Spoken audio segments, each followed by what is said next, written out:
So a couple weeks ago, I was texting a woman, and she told me she was living with her parents, which is there's no shame in that. She said she's unemployed in between things, living with her parents.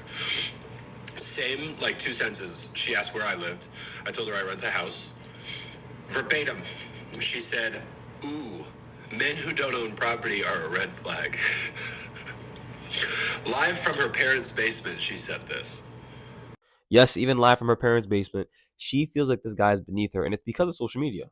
The way social media is set up today, it is a constant ego boost for women. They can post a picture, not even being super dressed up, and within minutes she has likes, hearts, comments. Oh, you're so fine. Random guys DMing her, calling her queen, beautiful, asking her to take her out, etc. And even if she's average in person, with all these guys flooding you constantly with compliments, you begin to think you're a superstar, almost like you're Beyonce or something.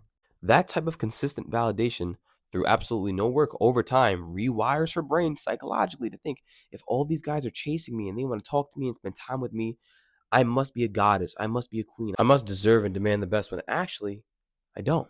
Social media has also given her access to guys that would normally be out of her league, because all it takes is one guy with 1 million followers and a blue check to respond, and now she thinks she's in there. And even if he only wants one thing and she never hears from him again, in her mind it validates, well, at least I got access to that level of guy in the first place. So that means I belong there. I must be there. It just didn't work out with this one guy, but that's not it. So after DMing Chris Brown and having a fling with him in Miami, she goes back home to her little town and she feels like, well, why should I date some guy that works at the pizza shop, even though me and him both work at that pizza shop and we're the same age and my car is beat up and his is beat up, because I got to get pimped out by Chris Brown. And as much as it's fun to play around in La La Land and act like all of this is real and it'll be yours and you're this one of one woman that fell out the sky, which is why Chris Brown decided to answer your DM, that's not real. And eventually you have to wake up. These guys aren't here for a long time, just a good time. But with all this in mind, this is exactly why you shouldn't take it personally. Believe it or not, with men, if we were put in the same situation, if you were getting validated by Beyonce and hyper attractive women who had a bunch of money that were like, hey, listen, you can come to my yacht party for absolutely no reason and I'll fly you out and pay for it, eventually you would think you're a god too. Don't lie.